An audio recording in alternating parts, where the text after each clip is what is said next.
नमस्ते, मैं हूं किशोर अजवाणी। घड़ी इशारा कर रही है 9 बजे रात का वक्त। 100 बात की एक बात का 100 बात की एक बात पे आज राम मंदिर में प्राण प्रतिष्ठा समारोह से पहले कर्म कुटी पूजन के साथ कार्यक्रमों की शुरुआत 16 जनवरी को ही हो जाएगी, जो 22 जनवरी तक चलेंगे। अयोध्या पहुंचे यूपी कांग्रेस के नेताओं के हाथों में कांग्रेस पार्टी का झंडा देखते ही लोगों ने वहां हंगामा कर दिया। देश की राजधानी दिल्ली समेत उत्तर भारत के कई शहरों में घने कोहरे की वजह से 100 से ज्यादा फ्लाइटें रद्द हो गईं, जबकि मौसम विभाग ने कुछ दिन और कोहरा रहने का अनुमान जता दिया। और दिल्ली के नगर निगम एमसीडी में आम आदमी पार्टी और बीजेपी के पार्षदों में हुए टकराव के बाद केंद्रीय बलों की तैनाती करनी पड़ गई। राम मंदिर के प्राण प्रतिष्ठा समारोह के दौरान होने वाले कार्यक्रमों की जानकारी मंदिर ट्रस्ट की तरफ से दे दी गई। श्री राम जन्मभूमि तीर्थ क्षेत्र ट्रस्ट के महासचिव चंपत राय ने बताया कि राम मंदिर में रामलला की प्राण प्रतिष्ठा का मुख्य कार्यक्रम 22 जनवरी को होगा, लेकिन उससे पहले 16 जनवरी से ही हवन और यज्ञ शुरू हो जाएंगे। और ये सभी कार्यक्रम श्री राम जन्मभूमि तीर्थ क्षेत्र ट्रस्ट की देखरेख में कराए जाएंगे। चंपत राय ने बताया कि सबसे पहले पूजन उस कुटिया से शुरू होगा जहां रामलला की मूर्ति का निर्माण हुआ, यानी 16 जनवरी को हवन पूजन इसी कर्म कुटी से शुरू होगा। 17 जनवरी को भगवान राम की मूर्ति को मंदिर परिसर का भ्रमण कराया जाएगा और पवित्र जल से गर्भगृह का शुद्धिकरण होगा। 22 जनवरी को दोपहर 12:20 से प्राण प्रतिष्ठा पूजा शुरू की जाएगी। पूजन विधि के लगभग सभी कार्य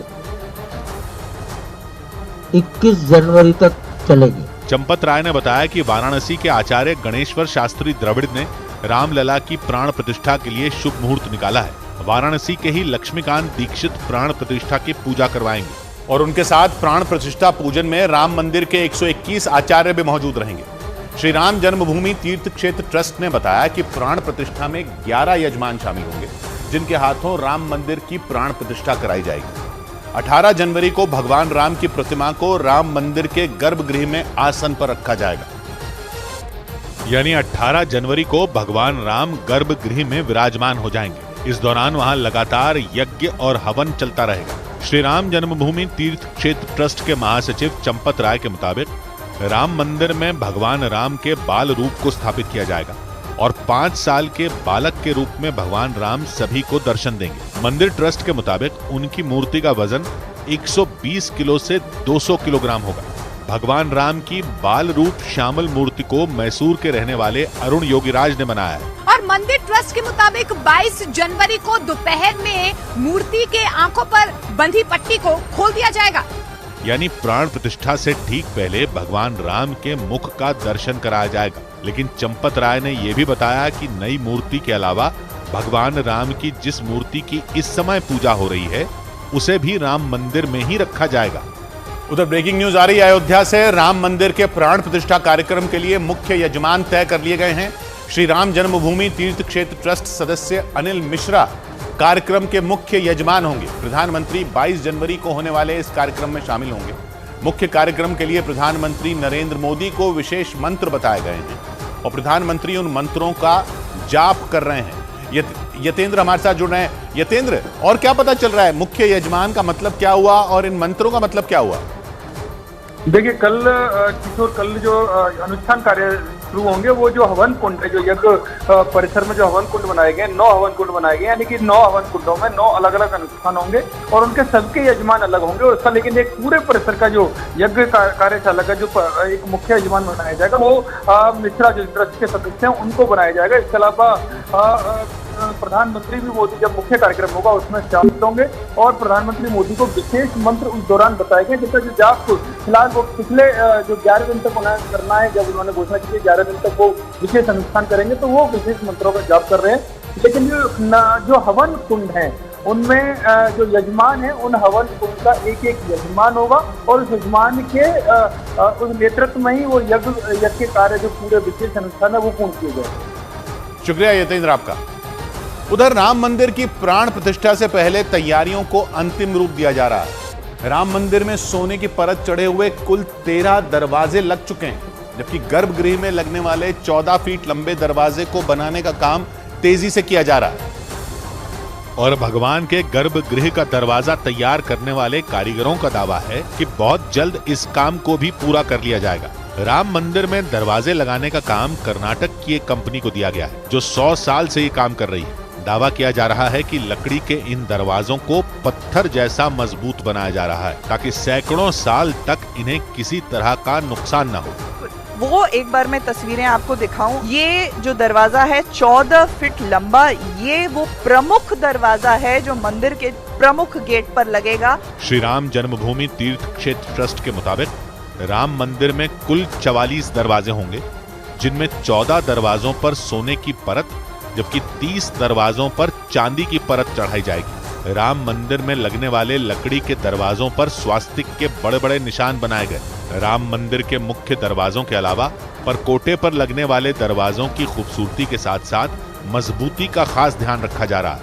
इस बीच उस थाल की पहली झलक भी सबके सामने आ गई, जिसमें रामलला को पहला भोग लगाया जाएगा। चांदी का यह थाल जयपुर के रहने वाले लक्ष्य नाम के शख्स ने राम मंदिर ट्रस्ट को भेंट किया और उनके मुताबिक श्री राम जन्मभूमि तीर्थ क्षेत्र ट्रस्ट के सचिव चंपत राय ने उनकी इस भेंट को स्वीकार भी कर लिया। मतलब जयपुर से आए इसी चांदी के थाल में 22 जनवरी को भगवान राम को पहला भोग लगाया जाएगा। जैसे ही मेरे को ट्रस्ट ने बोला कि पहला भोग इसमें लगेगा 22 तारीख को प्राण प्रतिष्ठा के बाद, सबसे खुश गिलहरी तो आज की तारीख में नहीं हो। चांदी का ये थाल अपनी खास बनावट के लिए चर्चा में है, क्योंकि इस थाल के नीचे की तरफ भगवान हनुमान को दिखाया गया है, जो पर्वत की तरह ही इस थाल को उठाए हुए हैं। इसके अलावा इस थाल में रामचरितमानस के सुंदर कांड की चौपाइयां भी लिखी गई हैं।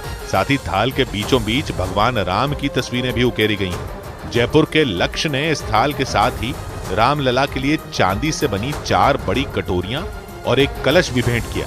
और सिर्फ भोग का थाल नहीं, बल्कि राम मंदिर में प्राण प्रतिष्ठा के दौरान गर्भगृह में रामलला को पहनाए जाने वाले कपड़ों की पहली झलक भी सामने आ गई। रामलला के मुख्य पुजारी सत्येंद्र दास के यहाँ बाल रूप भगवान राम को पहनाई जाने वाली पोशाक और ध्वजा पहुंचाई गई और यही पोशाक 22 जनवरी को प्राण प्रतिष्ठा के दौरान भगवान राम को पहनाई जाएगी। ये 22 जनवरी वाला जी भैया। बताया गया कि भगवान राम की इस नई पोशाक में हीरा, पन्ना, मोती के अलावा सोना भी लगाया गया है। ये हीरा, पन्ना, मोती पोशाक है।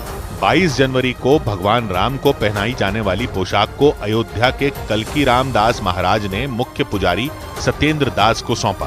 भगवा रंग की पोशाक को मौसम के हिसाब से बनाया गया है। ठंड को ध्यान में रखते हुए भगवान राम की पोशाक में मखमली कपड़े का इस्तेमाल किया गया है। भगवान राम की पोशाक के साथ सत्येंद्र दास को जय श्री राम लिखी हुई भगवा रंग की विजय पताका भी सौंपी गई। और 22 जनवरी को होने वाले इसी कार्यक्रम के लिए वाराणसी से 54 ब्राह्मणों का एक दल अयोध्या के लिए रवाना हो गया। अयोध्या में होने वाले राम मंदिर के प्राण प्रतिष्ठा समारोह में ये सभी 54 ब्राह्मण पूजा पाठ करवाएंगे, क्योंकि प्राण प्रतिष्ठा समारोह से 6 दिन पहले ही अयोध्या में अलग अलग अनुष्ठान शुरू हो जाएंगे। वाराणसी से 2 बसों के जरिए 54 ब्राह्मणों का ये दल जयकारे लगाते हुए अयोध्या के लिए रवाना हो गया।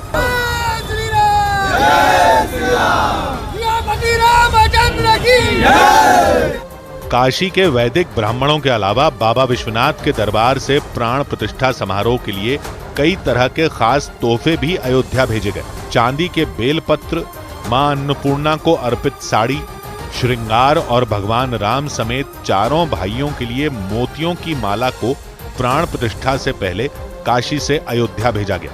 अयोध्या भेजने से पहले श्री काशी विश्वनाथ मंदिर में इन सभी चीजों को अर्पित किया गया। काशी विश्वनाथ मंदिर से जुड़े संतों ने संस्कृत में लिखे 2 जागरण गीत भी अयोध्या भेजे। बताया गया कि प्राण प्रतिष्ठा से पहले इन दोनों गीतों को 22 जनवरी की सुबह मंदिर में गाया जाएगा। बड़ी खबर आई उत्तर प्रदेश के अयोध्या से। अयोध्या में रामलला के मंदिर के गेट पर कांग्रेस कार्यकर्ताओं और स्थानीय लोगों की झड़प हो गई। स्थानीय लोगों ने कांग्रेस के कार्यकर्ता से पार्टी का झंडा छीन लिया। इसके बाद राम मंदिर के बाहर हंगामा हो गया। स्थानीय लोगों ने कांग्रेस का झंडा लाने का विरोध किया और नारेबाजी की, और इसी वजह से राम मंदिर के एंट्री गेट पर हंगामा हो गया, क्योंकि कांग्रेस का एक कार्यकर्ता राम मंदिर के गेट पर पार्टी का झंडा लेकर पहुंच गया। इसके बाद वहां मौजूद कई स्थानीय लोग भड़क गए और उन्होंने कांग्रेस कार्यकर्ता से झंडा छीन लिया। स्थानीय लोगों की नजर जैसे ही कांग्रेस का झंडा लिए कार्यकर्ता पर पड़ी, वो उसके पास पहुंच गए और छीना झपटी शुरू हो गई। कांग्रेस कार्यकर्ता ने झंडा बचाने की कोशिश की, लेकिन स्थानीय लोग एक से ज्यादा थे, इसलिए वो भारी पड़े और उन्होंने कांग्रेस कार्यकर्ता से झंडा छीन लिया। झंडा छिन जाने के बाद भी बवाल नहीं रुका। मंदिर के एंट्री गेट पर खड़े सुरक्षा कर्मी आ गए, लेकिन मारो मारो की आवाज सुनाई देती रही। क्या हुआ? ये सारा झगड़ा इसलिए हुआ क्योंकि कांग्रेस कार्यकर्ता पार्टी का झंडा लेकर पहुंचा था और ये बात स्थानीय लोगों को पसंद नहीं आई। कांग्रेस नेताओं का प्रतिनिधिमंडल मंदिर में दर्शन के लिए अयोध्या पहुंचा था, लेकिन मंदिर के एंट्री गेट पर ही बवाल हो गया। इस बीच अजय राय और पार्टी के कई नेता तो दर्शन के लिए अंदर चले गए, लेकिन कुछ नेता और कार्यकर्ता बाहर ही रह गए, क्योंकि कांग्रेस का झंडा देखकर भड़के स्थानीय लोग उनके सामने खड़े हो गए। इन लोगों ने नारे भी लगाए और हाथ के इशारे से कांग्रेस कार्यकर्ताओं को वापस जाने के लिए कहा। हंगामे से कांग्रेस नेता भी भड़क गए। कुछ अराजक तत्वों ने मेरे पार्टी के कार्यकर्ताओं का, मेरी पार्टी का झंडा छीना। सारे बवाल के बीच यूपी कांग्रेस के अध्यक्ष राम मंदिर से दर्शन करके बाहर आ गए और राम नाम के जयकारे के बीच पत्रकारों को ही प्रसाद बांटने लगे। बोलो सिया बलरामचंद्र की। मकर संक्रांति के मौके पर यूपी कांग्रेस के कई नेताओं ने रामलला के दर्शन किए और इससे पहले उन्होंने सरयू नदी में डुबकी लगाई। वैसे कांग्रेस अध्यक्ष मल्लिकार्जुन खड़गे, सोनिया गांधी और लोकसभा में पार्टी के नेता अधीर रंजन चौधरी 22 जनवरी को अयोध्या नहीं जाएंगे। उन्हें न्योता भेजा गया था, लेकिन उन्होंने प्राण प्रतिष्ठा समारोह में शामिल नहीं होने का फैसला लिया था और उनके इस फैसले के कुछ ही दिन बाद यूपी कांग्रेस के अध्यक्ष अजय राय अयोध्या पहुंच गए। उनके साथ अविनाश पांडे, दीपेंद्र हुड्डा और अखिलेश प्रताप सिंह जैसे नेता भी थे और इन सब ने सरयू में डुबकी लगाई। राम की पैड़ी घाट पर पहुंचे ये नेता एक साथ सरयू में उतरे, स्नान किया और फिर एक दूसरे का हाथ उठाकर राम नाम का नारा लगाया। सरयू स्नान के बाद इन नेताओं ने हनुमानगढ़ी और फिर राम मंदिर में दर्शन किए। दर्शन के बाद अजय राय ने एक बार फिर अयोध्या आने का वादा किया। तो पहले भी आते रहे हैं और 22 के बाद भी आएंगे। लीजिए ये प्रसाद हमारी तरफ से खाइए। खड़गे और सोनिया प्राण प्रतिष्ठा समारोह का न्योता ठुकरा चुके हैं, लेकिन यूपी कांग्रेस के अध्यक्ष अयोध्या पहुंच गए।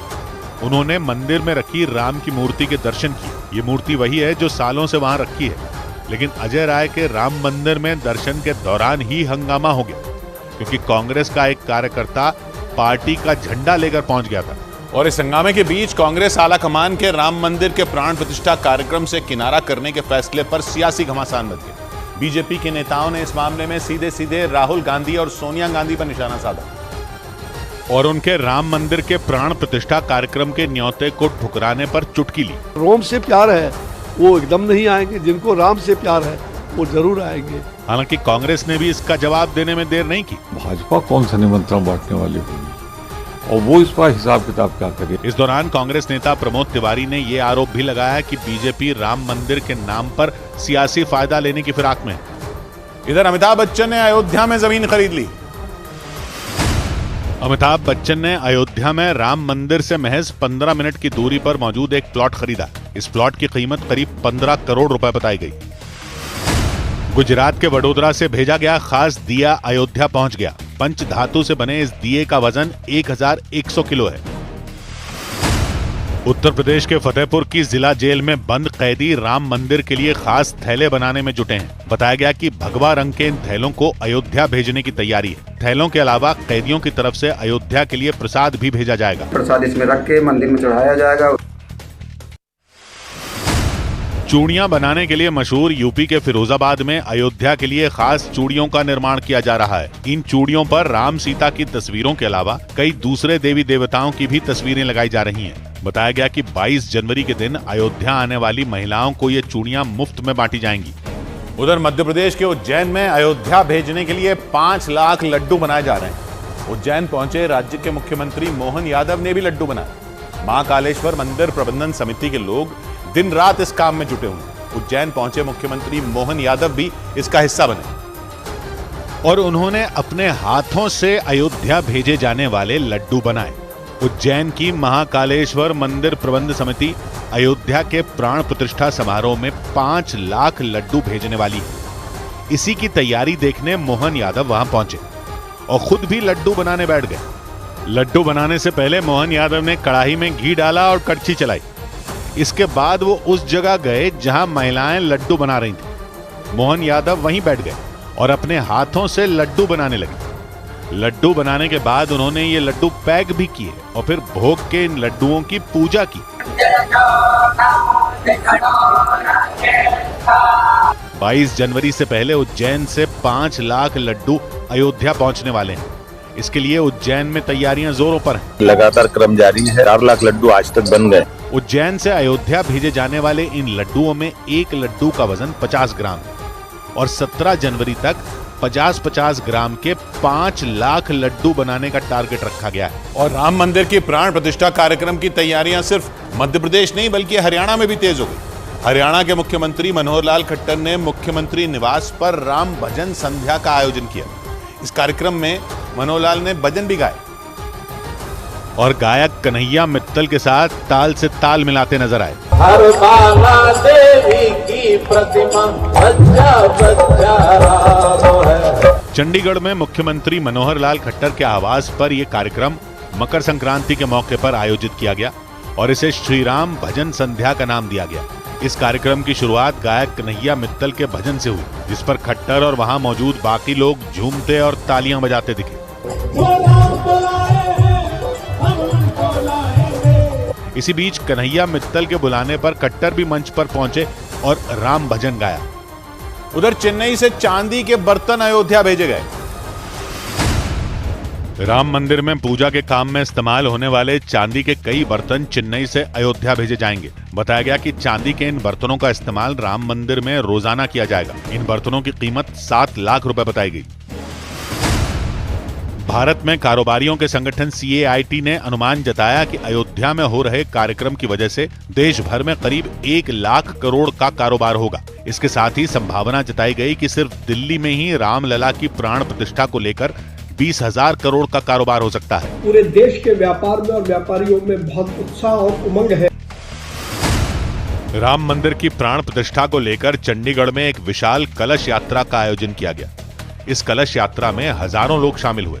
उधर प्राण प्रतिष्ठा समारोह के लिए सज रही अयोध्या में मंदिर आंदोलन से जुड़े लोगों की होर्डिंग लग गई। इनमें मंदिर आंदोलन से जुड़े 23 लोगों को दिखाया गया। क्योंकि अयोध्या में लगी इन होर्डिंग में दिख रहे ये वो लोग हैं जिन्होंने कई साल तक राम मंदिर के लिए संघर्ष किया था। इन होर्डिंग पर आंदोलन से जुड़े लोगों की तस्वीर पर लिखा गया, हम सब यही हैं। इनमें विश्व हिंदू परिषद और मंदिर आंदोलन से जुड़े संत दिखे। इन संतों में देवराहा बाबा जी महाराज की तस्वीर भी शामिल है। देवराहा बाबा 1989 में मंदिर के लिए आयोजित धर्म संसद का हिस्सा बने थे। अयोध्या की सड़कों पर लगी दूसरी होर्डिंग में विश्व हिंदू परिषद के नेताओं की तस्वीर लगाई गई। सबसे बड़ी तस्वीर अशोक सिंघल की थी। संतों के अलावा जो बाकी के जो नेता जिन्होंने इस आंदोलन को धार देने का काम किया, खासकर अशोक सिंघल जो आप देख सकते हैं जो विश्व हिंदू परिषद के अंतर्राष्ट्रीय अध्यक्ष रहे, उनको बीच में रखा गया। 22 जनवरी को प्राण प्रतिष्ठा समारोह से पहले अयोध्या की सड़कों पर कई तरह की होर्डिंग लगाई गई। इनमें मंदिर आंदोलन से जुड़े लोगों की होर्डिंग भी शामिल है और इन होर्डिंग में मंदिर आंदोलन से जुड़े 23 लोगों की तस्वीर लगाई गई। इस बीच 22 जनवरी से पहले अयोध्या में स्वच्छता अभियान तेज हो गया और वहां के कई संत भी इस अभियान से जुड़ गए। वहां राम की पैड़ी में कई संत जुटे और उन्होंने वहां सफाई की और एक साथ झाड़ू लगाया। गुजरात के जूनागढ़ से आए इन संतों ने घाट के कोने कोने की सफाई की और जय श्री राम का नारा लगाया। 22 जनवरी को प्राण प्रतिष्ठा समारोह से पहले अयोध्या को चमकाया जा रहा है। ये संत भी स्वच्छता अभियान का हिस्सा बने और झाड़ू लेकर सरयू किनारे घाट पर पहुंच गए। जय श्री राम का उद्घोष तो हो ही रहा है, इसके साथ साथ साधु संतों के हाथों में आप झाड़ू भी देख पा रहे। इन संतों ने अयोध्या में सरयू नदी के किनारे बने सबसे प्राचीन घाटों में एक राम की पैड़ी की सफाई की। इस घाट की एक अलग मान्यता है। कहते हैं कि सरयू किनारे बने इसी घाट से होकर राम सरयू में स्नान करने जाते थे और अयोध्या में जुटे संतों ने वहां के उसी प्राचीन घाट की सफाई की। अयोध्या में चल रहे स्वच्छता अभियान की शुरुआत एक दिन पहले हुई थी। उत्तर प्रदेश के मुख्यमंत्री योगी आदित्यनाथ ने खुद इसका आगाज किया था और हाथों में झाड़ू लेकर अयोध्या की सड़कों पर उतर आए थे। अयोध्या के लता मंगेशकर चौक पर हुए नगर निगम के कार्यक्रम में योगी आदित्यनाथ ने सड़कों पर झाड़ू लगाया। सिर पर सफेद टोपी और मुंह पर मास्क लगाए योगी आदित्यनाथ ने झाड़ू लगाने के बाद अपने हाथों से कूड़ा उठाया। इससे पहले पिछले हफ्ते प्रधानमंत्री ने भी कुछ इसी अंदाज में सफाई की थी। उन्होंने 22 जनवरी से पहले देश भर के मंदिरों और तीर्थ स्थलों की सफाई की अपील की थी और नासिक के कालाराम मंदिर में पोछा लगाया था और फिर योगी आदित्यनाथ भी इसका हिस्सा बन गए और 14 जनवरी के बाद अयोध्या को साफ करने का अभियान तेज हो गया। इधर प्रधानमंत्री नरेंद्र मोदी की अपील के बाद कई केंद्रीय मंत्री मंदिरों की साफ सफाई में जुट गए। 3 दिन पहले प्रधानमंत्री ने खुद नासिक के कालाराम मंदिर में सफाई की थी। इसके बाद ओडिशा के देवगढ़ में धर्मेंद्र प्रधान और छत्तीसगढ़ के रायपुर में केंद्रीय मंत्री गजेंद्र सिंह शेखावत साफ सफाई करते दिखे और इस दौरान दोनों केंद्रीय मंत्रियों ने मंदिर परिसर में झाड़ू लगाकर सफाई की। धर्मेंद्र प्रधान ने तो झाड़ू लगाने के बाद मंदिर परिसर की पानी से धुलाई भी की। बीजेपी के राष्ट्रीय महामंत्री विनोद तावड़े ने दिल्ली के तिलक विहार में वाल्मीकि मंदिर और श्री दुर्गा मंदिर में साफ सफाई की। तो उधर मध्य प्रदेश के जबलपुर में मंत्री राकेश सिंह भी हनुमान मंदिर में झाड़ू लगाते और मंदिर परिसर की धुलाई करते दिखे, जबकि हरियाणा के पंचकुला में मनसा देवी मंदिर में मुस्लिम, सिख, ईसाई और जैन समुदायों के सदस्यों ने साफ सफाई की। इस दौरान मंदिर में लोगों ने जय श्री राम के नारे भी लगाए। जय श्री राम! जय श्री राम! जय श्री राम! 22 जनवरी को अयोध्या में राम मंदिर की प्राण प्रतिष्ठा से पहले प्रधानमंत्री नरेंद्र मोदी ने स्वच्छ मंदिर अभियान की शुरुआत की थी। खुद उन्होंने भी नासिक के कालाराम मंदिर में सफाई की थी। इस बीच अयोध्या के राम की पैड़ी घाट और उसके आसपास की जगहों को सुंदर चित्रकारी से सजाया गया। वहां की दीवारों पर राम के जीवन के प्रमुख अध्यायों को तस्वीरों के जरिए दिखाया गया और दीवारों पर ऐसी चित्रकारी की गई मानो देखने वाला राम की जिंदगी देख रहा हो। ये चित्रकारी अयोध्या के राम की पैड़ी घाट के आसपास के इलाकों में की गई। दीवारों में राम के जीवन की अलग अलग घटनाओं को खूबसूरत रंगों के जरिए पेश किया गया। इन घटनाओं में राम, लक्ष्मण और सीता का वनवास के लिए जाना, सीता का हिरण को देखकर ललचाना, लक्ष्मण का उस हिरण के पीछे जाना और हनुमान के पूरा का पूरा पहाड़ उठाकर लाने जैसी घटनाओं को खूबसूरत अंदाज में पेश किया गया। जलाशय को पार करने के लिए भगवान राम, मर्यादा पुरुषोत्तम राम आते थे तो माँ सीता की किस तरीके से सहायता करते थे, ये पूरा दृश्य है। ये तस्वीरें उन दीवारों पर बनाई गईं जहां से आने जाने वाले लोगों की इन पर नजर पड़े। 22 जनवरी से पहले अयोध्या के अलग अलग हिस्सों की दीवारों पर चित्रकार इसी तरह की तस्वीरें बनाने वाले हैं। यानी पूरी अयोध्या राम के जीवन के पल पल की कहानी बताने के लिए तैयार हो रही है और इसके लिए अयोध्या पहुंचने वाली बसों को भी राम के रंग में रंग दिया गया। प्राण प्रतिष्ठा समारोह से पहले अयोध्या पहुंचने वाली बसों को फूलों से सजाया गया। उन बसों पर राम नाम के पोस्टर भी लगाए गए और फूलों और गुब्बारों से सजी ये बसें लोगों को लेकर अयोध्या पहुंचने लगी। इन बसों का रंग भगवा है। सबसे खास बात यह कि इन बसों में म्यूजिक सिस्टम लगे हैं। इनके जरिए यात्रा के दौरान यात्रियों को राम धुन सुनाई गई। यूपी की जो बसें हैं वो राममय हो गई हैं और पूरी सजावट है और राम धुन की जो धुन है लगातार इन बसों में ये बज रही है। राम के रंग में रंगी ये बसें लोगों को लेकर अयोध्या के लता मंगेशकर चौक पर पहुंची। बस में यात्रा करने वाले लोग राज्य सरकार की इस पहल से खुश दिखे। कैसा लग रहा है ये राम धुन सुन के? बहुत बढ़िया भैया। यूपी सरकार ने यूपी के सभी जिलों से अयोध्या आने वाली रोडवेज बसों में राम धुन और कीर्तन बजाने का आदेश दिया है। इसके लिए एक बस में म्यूजिक सिस्टम लगाने के लिए 1000 रुपए खर्च करने को मंजूरी दी गई। इधर महेंद्र सिंह धोनी को भी प्राण प्रतिष्ठा समारोह का न्योता मिल गया। भारतीय क्रिकेट टीम के पूर्व कप्तान महेंद्र सिंह धोनी को राम मंदिर उद्घाटन और प्राण प्रतिष्ठा कार्यक्रम में शामिल होने के लिए निमंत्रण सौंपा गया। ये न्योता उन्हें बीजेपी नेता कर्मवीर सिंह ने दिया। राम मंदिर समारोह के लिए भेजे जा रहे निमंत्रण पत्र को लेकर उद्धव गुट के नेता संजय राउत ने बीजेपी पर निशाना साधा। उन्होंने 22 जनवरी को होने वाले कार्यक्रम में सभी लोगों से शामिल होने की अपील की। राम थोड़ी भारतीय जनता पार्टी की प्राइवेट प्रॉपर्टी है। मध्य प्रदेश के पूर्व मुख्यमंत्री उमा भारती ने राहुल गांधी को अयोध्या में होने वाले कार्यक्रम में शामिल होने की सलाह दी। उन्होंने राहुल गांधी की भारत जोड़ो न्याय यात्रा पर भी सवाल खड़े किए। राम के नाम पर पूरा भारत एक हो रहा है, हमने तो जोड़ा है। उत्तर प्रदेश के मथुरा में मौजूद बांके बिहारी मंदिर से भेजी गई कृष्ण की खास बांसुरी अयोध्या पहुंच गई। इस बांसुरी के साथ शंख और कई दूसरी चीजें भी राम मंदिर के लिए भेजी गई थी। उधर लालू यादव के बेटे तेज प्रताप यादव को राम मंदिर के कार्यक्रम पर बयान देना भारी पड़ गया। उनके बयान के बाद अयोध्या समेत देश के साधु संतों ने उन्हें निशाने पर ले लिया और आचार्य सिद्धेश्वरानंद ने तो उन्हें इशारों में बड़ी चेतावनी भी दे डाली। रावण के यहाँ भी एक जन को सपना आया था, 4 दिन में उनका नाश हो गया था। एक दिन पहले तेज प्रताप यादव ने 22 जनवरी को होने वाले कार्यक्रम को लेकर विवादास्पद बयान दिया था। 22 तारीख को कर रहा, उसी दिन राम जी आएंगे, नहीं आएंगे उस दिन राम जी, हमको सपना दिया। तेज प्रताप यादव ने दावा किया था कि उनके सपने में आकर भगवान राम ने उन्हें ये जानकारी दी। हालांकि उनके इस बयान के बाद उनकी आलोचना शुरू हो गई थी। इधर उत्तर प्रदेश के चित्रकूट से अयोध्या के लिए चरण पादुका यात्रा रवाना की गई। इस यात्रा में भारी संख्या में लोग शामिल हुए। यात्रा की शुरुआत के दौरान ऐसा लगा मानो पूरा चित्रकूट श्री राम के जयकारे लगा रहा हो, क्योंकि चित्रकूट में भरत कूप के पास हजारों की संख्या में राम भक्त पहुंचे थे। 3 ट्रकों पर बनाए गए रथ के ऊपर भरत मंदिर से निकालकर चरण पादुका रखी गई। इसके बाद उसकी आरती उतारी गई। इस दौरान वहां मौजूद लोग फूल बरसाते और जय श्री राम के नारे लगाते दिखाई दिए।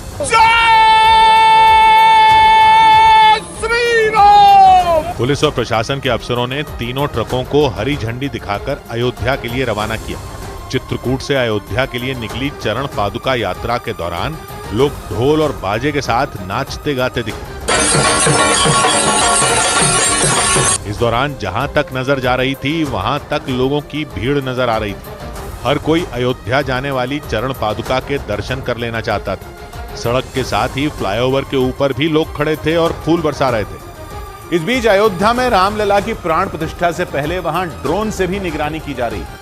यूपी पुलिस मंदिर परिसर ही नहीं बल्कि उसके आसपास कई किलोमीटर दूर तक आसमान से नजर रख रही है और अयोध्या के चप्पे चप्पे की तलाशी ली जा रही है। इस दौरान कुछ भी संदिग्ध पाए जाने पर फौरन उसकी जांच की जा रही है। इन ड्रोनों के जरिए पूरे अयोध्या धाम और अयोध्या धाम के आसपास के सभी जिलों से आने वाले लोगों पर लगातार नजर रखी जाएगी। प्राण प्रतिष्ठा कार्यक्रम को लेकर अयोध्या नगरी को अभेद्य किले में तब्दील किया जा रहा है। वहां जमीन से लेकर आसमान तक सुरक्षा के पुख्ता इंतजाम किए जा रहे हैं। अयोध्या की सुरक्षा चाक चौबंद करने के लिए यूपी पुलिस ने उसे कई जोन में बांट दिया है। हर जोन में ड्रोन की व्यवस्था है। जो जोन जिसको सौंपा गया है हर अधिकारी के साथ ड्रोन की व्यवस्था है। इसके साथ ही अयोध्या जिले की सीमाओं पर भी चौकसी बढ़ा दी गई है। यूपी पुलिस और पीएसी के अलावा RAF, CRPF, STF, ATS, NIA और एनडीआरएफ के जवान रामनगरी में सुरक्षा का मोर्चा संभाल चुके हैं। 22 जनवरी को होने जा रहे प्राण प्रतिष्ठा समारोह के लिए अयोध्या में 13,000 से ज्यादा सुरक्षा कर्मी तैनात किए जा रहे हैं ताकि 22 जनवरी को होने वाले उस कार्यक्रम में कोई समस्या ना हो पाए। हालांकि राम मंदिर की प्राण प्रतिष्ठा की तारीख नजदीक आते ही देश भर में जश्न शुरू हो गया। मकर संक्रांति के मौके पर मुंबई में राम मंदिर और राम की तस्वीर वाली पतंगें उड़ाई गई। समंदर किनारे कई लोग राम मंदिर की तस्वीर से सजी पतंग उड़ाते हुए नजर आए और राम मंदिर और भगवान राम की तस्वीरों वाली पतंग के सामने एक दूसरे को तिल और गजक खिलाते दिखे। इस दौरान मुस्लिम समुदाय के लोग भी वहां मौजूद थे। 8 फीट लंबी और 8 फीट चौड़ी भगवान राम और राम मंदिर की तस्वीर वाली ये पतंग लोगों के बीच आकर्षण का केंद्र बन गई। पतंग के ऊपर राम मंदिर और भगवान राम के अलावा प्रधानमंत्री नरेंद्र मोदी की तस्वीर भी बनी दिखी। काफी खूबसूरत जो है राम भगवान की तस्वीर लगाई गई और जितनी भी सारी पतंग है उसमें अलग अलग तरीके से अयोध्या को दिखाया गया है। मकर संक्रांति के दिन मुंबई में समंदर किनारे इन पतंगों के अलावा भगवान राम का एक बड़ा सा कटआउट लगाया गया।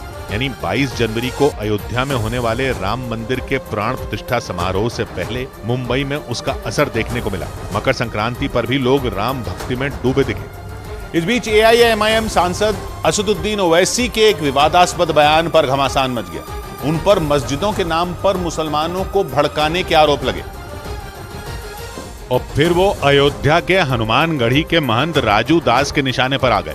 वो शुद्ध रूप से राजनीतिक घड़ियाल हैं और शुद्ध रूप से बौद्धिक आतंकवादी हैं। ये हंगामा असदुद्दीन ओवैसी के एक दिन पहले दिए बयान पर मचा।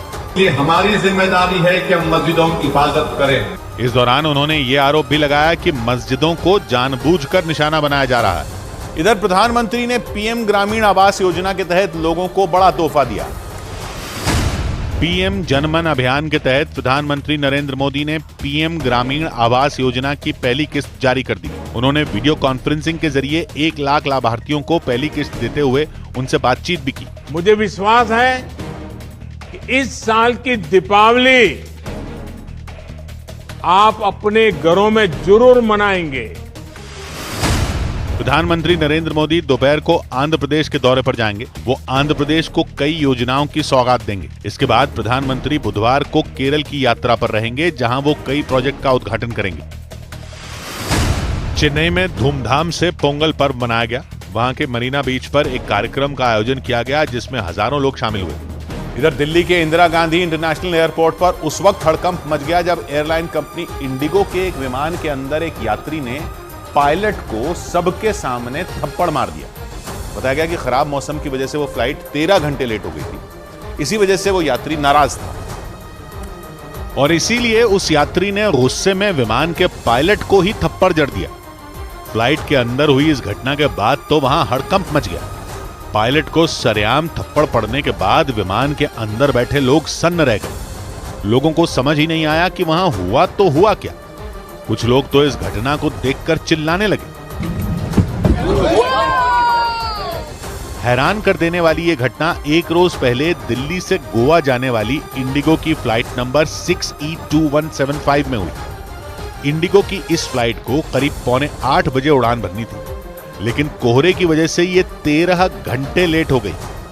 जो वीडियो सामने आया उसमें विमान के पायलट अंदर बैठे यात्रियों को फ्लाइट में देरी की जानकारी देते नजर आए। तभी पीले रंग की हुडी पहना एक यात्री किसी के कुछ भी समझने से पहले पायलट पर टूट पड़ा।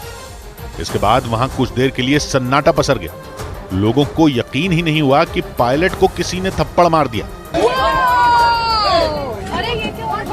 यात्रियों से भरे उस विमान में पायलट को थप्पड़ मारने के बाद भी वो आदमी बेशर्मी से वहीं खड़ा रहा और गुस्से में उन पर चीखता रहा। और फ्लाइट लेट होने की वजह से वो आदमी पायलट को भला बुरा कहता रहा। बताया गया कि विमान की उड़ान नहीं भरने की वजह से वो यात्री इंतजार करके बुरी तरह झल्ला चुका था, क्योंकि उसे जल्द से जल्द गोवा पहुंचना था। लेकिन कोहरे की वजह से फ्लाइट रनवे पर कई घंटों तक खड़ी रह गई। इसी बीच विमान के लेट होने की जानकारी जैसे ही पायलट ने यात्रियों को देनी शुरू की, उस यात्री ने अचानक उन्हें थप्पड़ मार दिया। और तो और थप्पड़ मारने के बाद वो आदमी उनसे बहस भी करने लगा। इस घटना के बाद विमान के अंदर कोहराम मच गया। पायलट को थप्पड़ मारने वाले इस यात्री का नाम साहिल कटारिया बताया गया। बाद में उसे एक दूसरा यात्री वहां से खींचकर पीछे की तरफ ले गया। विमान के अंदर पायलट के साथ हुई इस बदसलूकी के बाद वहां मौजूद एक एयर होस्टेस साहिल पर भड़क गई, लेकिन आरोपी उससे भी उलझ गया। हम कितनी देर से बैठे हैं? आप ऐसे क्या नहीं कर सकते, हम पागल। हालांकि विमान में थप्पड़ कांड की इस घटना के बाद आरोपी साहिल को सुरक्षा बल को सौंप दिया गया। इस घटना के बाद इंडिगो की तरफ से साहिल के खिलाफ FIR दर्ज करवा दी गई। कई लोगों ने इस हरकत के लिए उन्हें नो फ्लाई लिस्ट में डालने की अपील की, ताकि आगे वो किसी दूसरे विमान में सफर ही न कर सके। और इसी तरह का एक और मामला महाराष्ट्र के पुणे एयरपोर्ट से भी सामने आया। वहां पायलट को किसी ने थप्पड़ या फिर घूंसा तो नहीं मारा, लेकिन कोहरे की वजह से एयर इंडिया की दिल्ली जाने वाली कई फ्लाइटें लेट होने से वहां यात्रियों ने जमकर हंगामा कर दिया और आरोप लगाया कि बाकी एयरलाइन कंपनियों के विमान दिल्ली के लिए उड़ान भर रहे हैं, सिर्फ एयर इंडिया के विमानों को जानबूझकर रोक दिया गया। बताया गया कि कोहरे की वजह से दिल्ली आने वाली एयर इंडिया की कई फ्लाइट रद्द कर दी गई और इसी वजह से लोगों का गुस्सा एयरलाइन के कर्मचारियों पर फूट पड़ा। पुणे एयरपोर्ट से जो वीडियो सामने आया उसमें कई लोग वहां हंगामा करते नजर आए। इस दौरान एयर इंडिया का एक कर्मचारी उन लोगों को समझाने की कोशिश करता रहा, लेकिन नाराज लोग उससे बहस करते रहे। हम कहीं नहीं जाने वाले यहाँ से। सवेरे से 4 बजे से इंसान है ना। अरे हम रात भर सोए नहीं। लोगों ने आरोप लगाया कि फ्लाइट लेट होने की जानकारी उन्हें पहले नहीं दी गई, बल्कि एयरपोर्ट पहुंचने के बाद उन्हें यह बताया गया कि उनकी फ्लाइट या तो लेट है या फिर रद्द कर दी गई है। एक यात्री तो दिल्ली पहुंचने के लिए प्रधानमंत्री मोदी से ही अपील करने लगा। मोदी जी, हम हाथ जोड़ के आपसे विनती करते हैं, हम पुणे एयरपोर्ट पर फंस चुके हैं, हमें निकलवा लीजिए। बताया गया कि एयरपोर्ट पर एयर इंडिया की फ्लाइट के यात्रियों का कई घंटों तक हंगामा चलता रहा। हालांकि बाद में उन यात्रियों को समझा बुझाकर शांत करा दिया गया।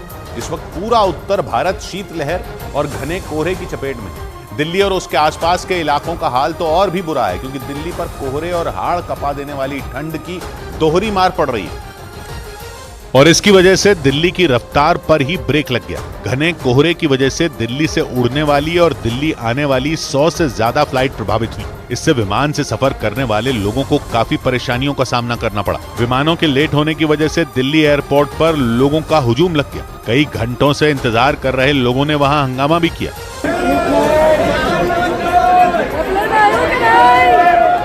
इसी तरह कोहरे ने ट्रेनों की रफ्तार भी रोक दी। धुंध की वजह से दिल्ली से जाने वाली कई ट्रेनों को रद्द करना पड़ा, जबकि दिल्ली आने वाली कई ट्रेनें अपने समय से कई घंटे लेट पहुंची। शहर के कई इलाकों में कोहरे की मोटी परत देखी गई। इतना ही नहीं, दिल्ली के सफदरजंग में सुबह न्यूनतम तापमान 3.3 डिग्री दर्ज किया गया, जो इस सीजन का सबसे कम तापमान है। और तो और मौसम विभाग ने अगले 2 दिन तक दिल्ली में बहुत घने कोहरे और शीतलहर की भी आशंका जता दी। उधर फ्लाइट में हुई देरी के कारण यात्रियों को रनवे पर डिनर करना पड़ गया। मुंबई एयरपोर्ट के रनवे पर यात्रियों के खाना खाने का वीडियो वायरल हो गया। बताया गया कि ये यात्री गोवा से दिल्ली इंडिगो की फ्लाइट से जाने वाले थे, लेकिन उड़ान 12 घंटे लेट हो गई थी। बाद में इस वायरल वीडियो पर इंडिगो ने अपनी गलती मान ली। लोकसभा चुनाव के लिए बीजेपी ने दीवार लेखन अभियान की शुरुआत की। बीजेपी अध्यक्ष जेपी नड्डा ने दिल्ली में इस अभियान की शुरुआत करते हुए दीवार पर खुद कमल का निशान बनाया। दिल्ली में आम आदमी पार्टी सभी विधानसभा क्षेत्रों में सुंदरकांड के पाठ का आयोजन करेगी। पार्टी के मुताबिक हर महीने के पहले मंगलवार को इस कार्यक्रम का आयोजन किया जाएगा। खबर है कि अपने अपने क्षेत्रों में आम आदमी पार्टी के सभी विधायक और पार्षद इसमें शामिल होंगे।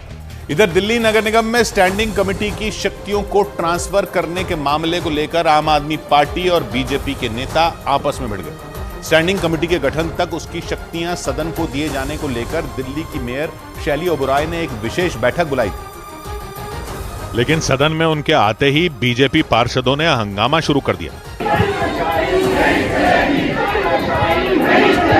हाथों में पोस्टर लिए बीजेपी के पार्षद वेल तक पहुंच गए। कई पोस्टरों पर संविधान की हत्या मत करो लिखा नजर आया। इस दौरान कुछ सदस्य तो अपनी सीटों पर चढ़कर विरोध जताते दिखे। हालात ऐसे बन गए कि सदन का चलना मुश्किल हो गया। लेकिन यह हंगामा यहीं नहीं रुका।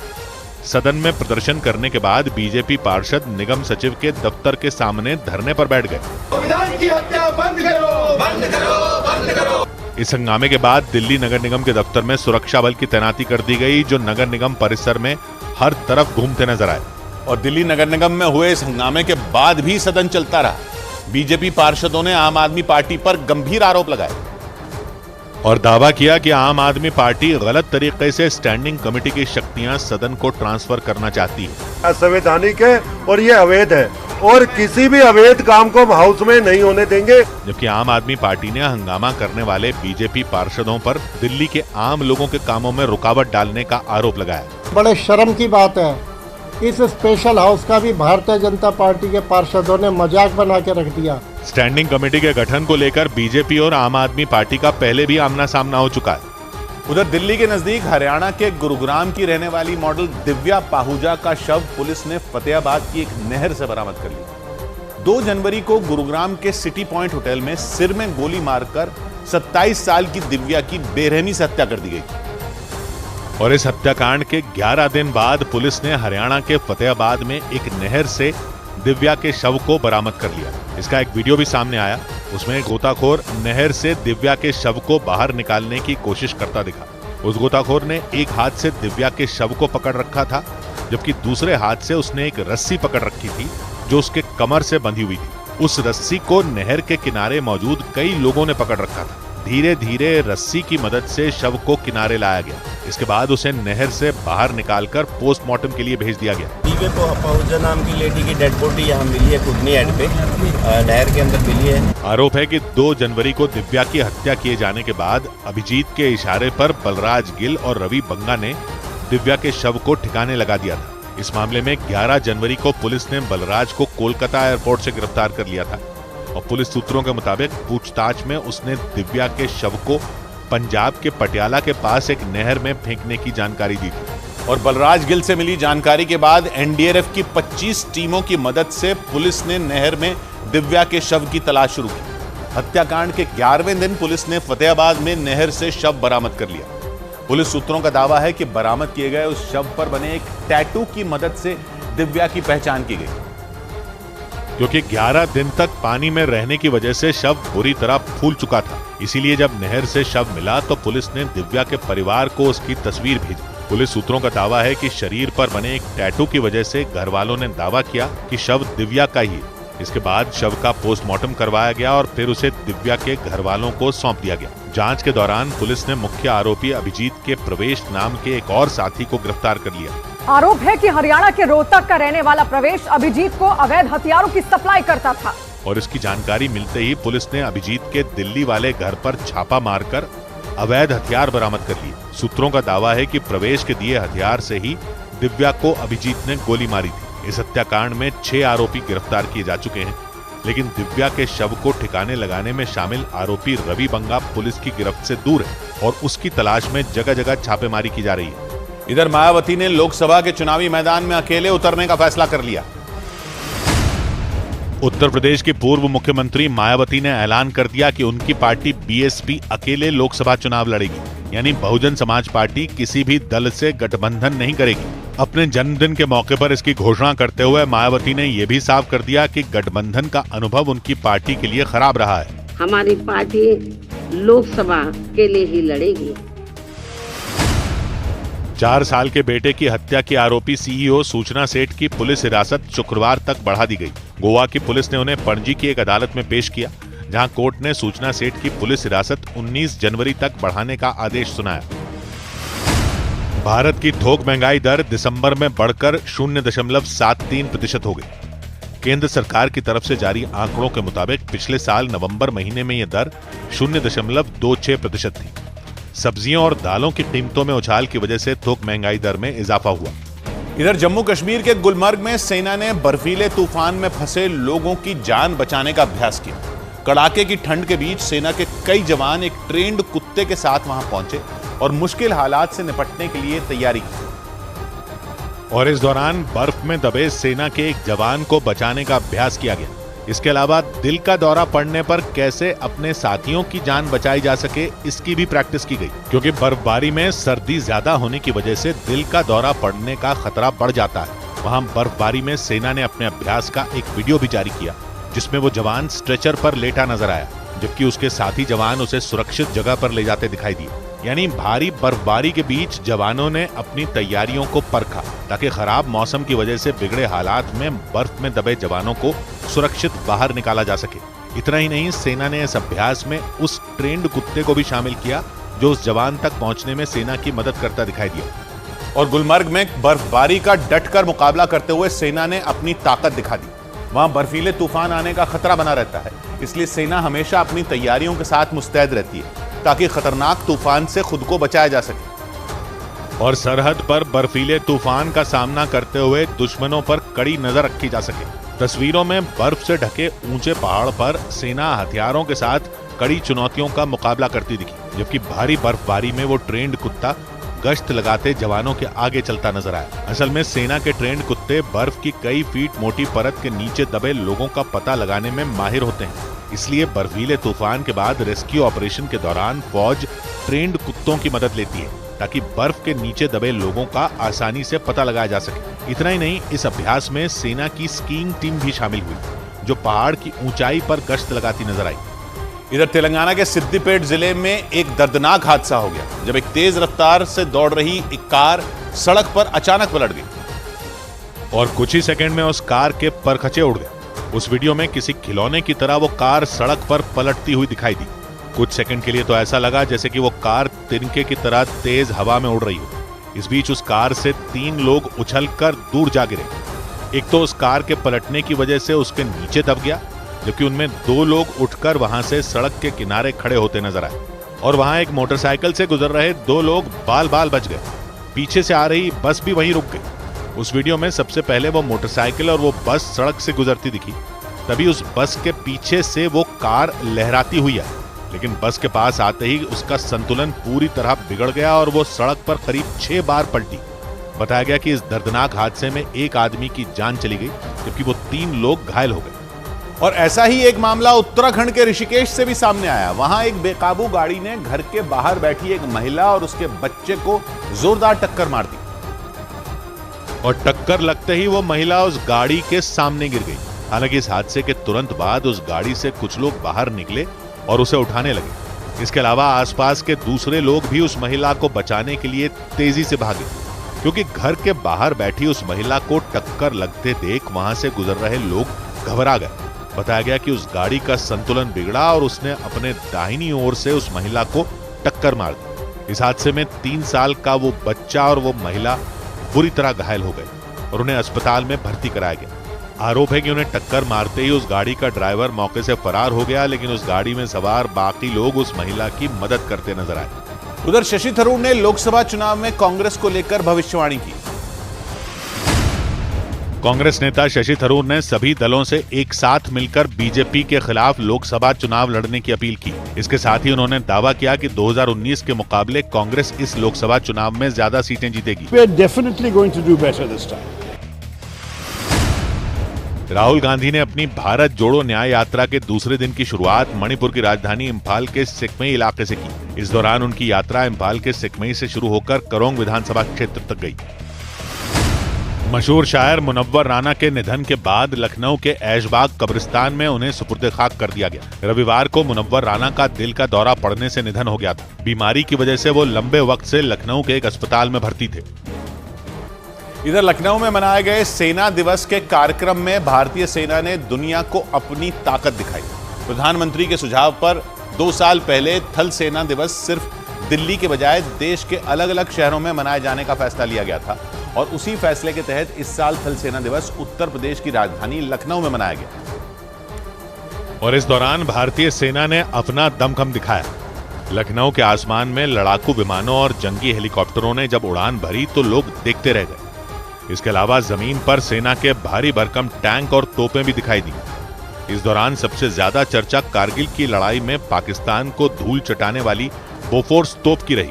कारगिल की लड़ाई की अगर बात करें तो अगर ये गन ना होती तो शायद कैजुअलिटी ज्यादा होती। इस कार्यक्रम के लिए लखनऊ पहुंचे सेना अध्यक्ष जनरल मनोज पांडे को वहां मौजूद सैनिकों ने सलामी दी। इस दौरान उन्होंने देश के लिए बलिदान देने वाले शहीदों को याद किया। सेना ने हमारे देशवासियों के दिल में एक अलग जगह बनाई है। इस कार्यक्रम में सेना की कई बटालियन शामिल हुई। वहां मौजूद सैनिकों ने मोटरसाइकिल पर एक से बढ़कर एक करतब दिखाया। इसके अलावा पैराट्रूपर यूनिट ने आसमान में तिरंगा लहराकर सबको जोश से भर दिया। लेकिन इस कार्यक्रम में सबसे ज्यादा तारीफ भारतीय सेना के ब्लैक हॉर्नेट ड्रोन की हुई। ये ड्रोन इतना छोटा है कि अगर कोई सैनिक चाहे तो इसे अपनी मुट्ठी में छिपा सकता है। लेकिन ये छोटा सा ड्रोन बड़े से बड़े ऑपरेशन को अंजाम देने की ताकत रखता है। नॉर्वे में बने इस टोही ड्रोन का वजन महज 18 ग्राम है और आकार में ये उंगली के बराबर छोटा है। लेकिन इतने से ड्रोन में 3 कैमरे लगे हैं जो दुश्मन की छोटी से छोटी हरकत को भी पकड़ लेते हैं और एक बार चार्ज होने पर यह अगले आधे घंटे तक 2 किलोमीटर के इलाके में खुफिया ऑपरेशन को अंजाम दे सकता है। ड्रोन को कहीं भी नजर आएंगे लेके जा सकते हैं। सेना ने इस प्रदर्शन के दौरान हेलीकॉप्टर की तरह दिखने वाले इस ड्रोन को उड़ाकर दिखाया। इसके अलावा एक टोपी में इसे रखकर यह बताने की कोशिश की गई कि जरूरत पड़ने पर इसे कहीं भी छिपाया जा सकता है। माना जा रहा है कि सेना इस ब्लैक हॉर्नेट ड्रोन को आतंकी ठिकानों की रेकी करने के लिए इस्तेमाल करने की योजना बना रही है, क्योंकि एक तो यह बड़ी आसानी से कहीं भी जा सकता है, दूसरा यह कि इसे दुश्मन की नजर से बचाना आसान होगा। इधर डीप फेक वीडियो का शिकार होने के बाद सचिन तेंदुलकर ने सोशल मीडिया के जरिए अपनी नाराजगी जताई और उस वीडियो को पूरी तरह से फर्जी बताया। जिस वीडियो में सचिन तेंदुलकर एक गेमिंग ऐप का प्रचार करते नजर आए थे, उस वीडियो में सचिन अपनी बेटी सारा का जिक्र करते दिखाई दिए। मेरी बेटी इस समय यह गेम खेल रही है जिसके बारे में हर कोई बात कर रहा है। उस वीडियो में सचिन ने उस गेमिंग ऐप को पैसे कमाने का आसान तरीका बताया और इसके वायरल होते ही सचिन तेंदुलकर खुद सामने आए और उस वीडियो को नकली बता दिया। इसके साथ ही सचिन ने सोशल मीडिया प्लेटफॉर्म से भी इस तरह की शिकायतों पर तुरंत एक्शन लेने की अपील की। लेकिन सचिन इकलौते ऐसी सेलिब्रिटी नहीं हैं जो डीप फेक का शिकार हुए हों। इससे पहले एक्टर रश्मिका मंदाना का डीप फेक वीडियो भी सोशल मीडिया पर वायरल हो गया था। डीप फेक वीडियो बनाने के लिए AI यानी आर्टिफिशियल इंटेलिजेंस की मदद ली जाती है और इसकी मदद से एक असली ऑडियो और वीडियो पर किसी दूसरे का चेहरा या आवाज लगा दी जाती है और ये इतनी सफाई से किया जाता है कि असली और नकली में फर्क करना मुश्किल हो जाता है। इधर मुंबई के घाटकोपर इलाके में एक मोटरसाइकिल की टक्कर में एक साल के बच्चे की जान चली गई। ये घटना उस वक्त हुई जब एक महिला उस बच्चे को गोद में लेकर सड़क के दूसरी तरफ जा रही थी। तभी सामने से आ रही मोटरसाइकिल ने उसे जोरदार टक्कर मार दी। इस घटना की जो खौफनाक तस्वीरें सामने आई, उनमें पहले तो वो महिला अपने 1 साल के बच्चे के साथ सड़क के दूसरी तरफ जाती दिखाई दी, लेकिन जैसे ही वो महिला सड़क के बीचों बीच पहुंची, तभी सामने से आ रही तेज रफ्तार मोटरसाइकिल ने उसे भयानक टक्कर मार दी। इसके बाद जो हुआ, ब्रेक के बाद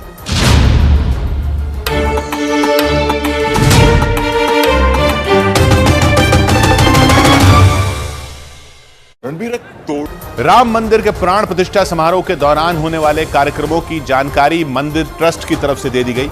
श्री राम जन्मभूमि तीर्थ क्षेत्र ट्रस्ट के महासचिव चंपत राय ने बताया कि राम मंदिर में रामलला की प्राण प्रतिष्ठा का मुख्य कार्यक्रम 22 जनवरी को होगा, लेकिन उससे पहले 16 जनवरी से ही हवन और यज्ञ शुरू हो जाएंगे।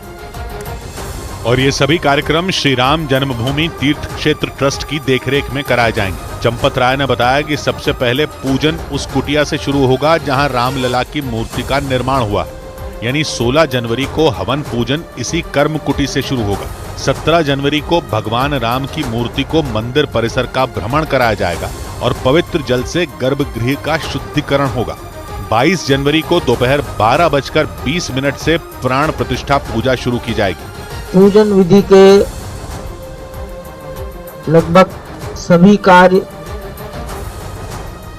21 जनवरी तक चलेगी। चंपत राय ने बताया कि वाराणसी के आचार्य गणेश्वर शास्त्री द्रविड़ ने रामलला की प्राण प्रतिष्ठा के लिए शुभ मुहूर्त निकाला है। वाराणसी के ही लक्ष्मीकांत दीक्षित प्राण प्रतिष्ठा की पूजा करवाएंगे और उनके साथ प्राण प्रतिष्ठा पूजन में राम मंदिर के 121 आचार्य भी मौजूद रहेंगे।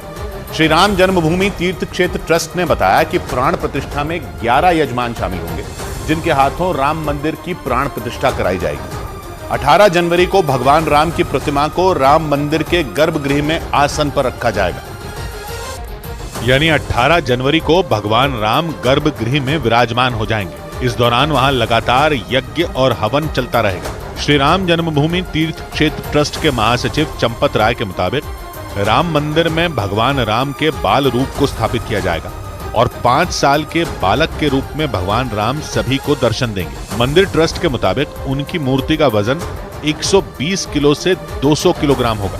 भगवान राम की बाल रूप श्यामल मूर्ति को मैसूर के रहने वाले अरुण योगीराज ने बनाया है। और मंदिर ट्रस्ट के मुताबिक 22 जनवरी को दोपहर में मूर्ति के आंखों पर बंधी पट्टी को खोल दिया जाएगा, यानी प्राण प्रतिष्ठा से ठीक पहले भगवान राम के मुख का दर्शन कराया जाएगा। लेकिन चंपत राय ने यह भी बताया कि नई मूर्ति के अलावा भगवान राम की जिस मूर्ति की इस समय पूजा हो रही है, उसे भी राम मंदिर में ही रखा जाएगा।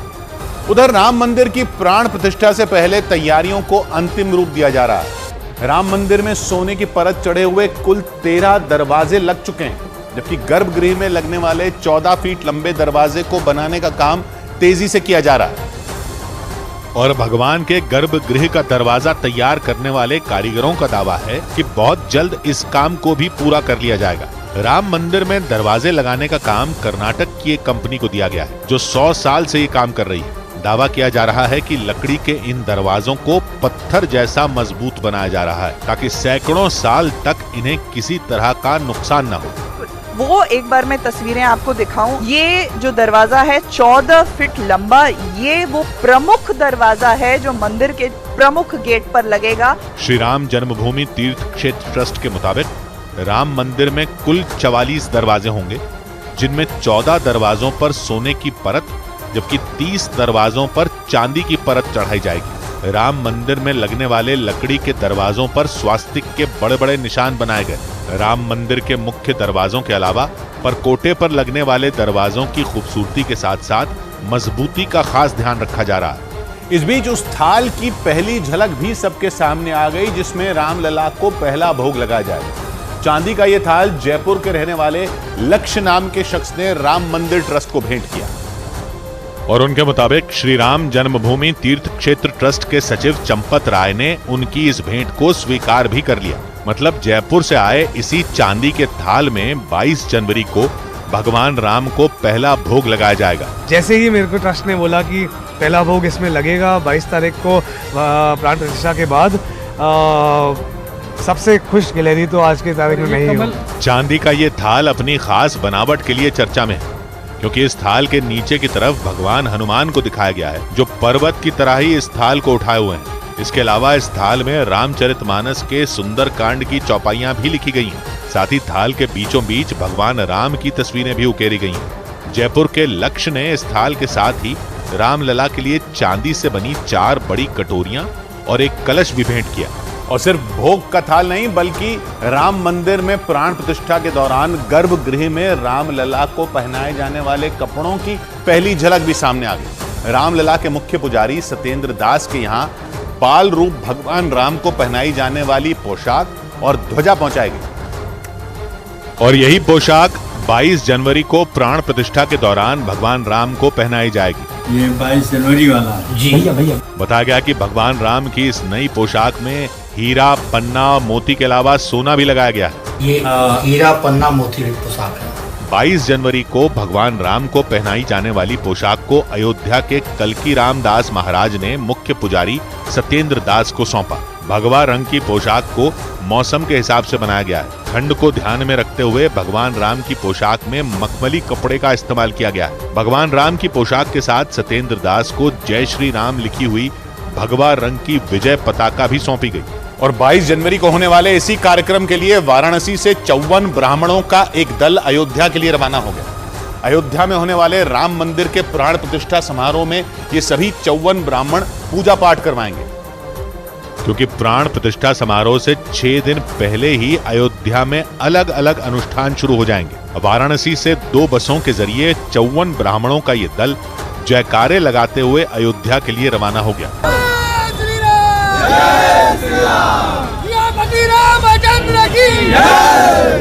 काशी के वैदिक ब्राह्मणों के अलावा बाबा विश्वनाथ के दरबार से प्राण प्रतिष्ठा समारोह के लिए कई तरह के खास तोहफे भी अयोध्या भेजे गए। चांदी के बेलपत्र, मां अन्नपूर्णा को अर्पित साड़ी, श्रृंगार और भगवान राम समेत चारों भाइयों के लिए मोतियों की माला को प्राण प्रतिष्ठा से पहले काशी से अयोध्या भेजा गया। अयोध्या भेजने से पहले श्री काशी विश्वनाथ मंदिर में इन सभी चीजों को अर्पित किया गया। काशी विश्वनाथ मंदिर से जुड़े संतों ने संस्कृत में लिखे 2 जागरण गीत भी अयोध्या भेजे। बताया गया कि प्राण प्रतिष्ठा से पहले इन दोनों गीतों को 22 जनवरी की सुबह मंदिर में गाया जाएगा। बड़ी खबर आई उत्तर प्रदेश के अयोध्या से। अयोध्या में रामलला के मंदिर के गेट पर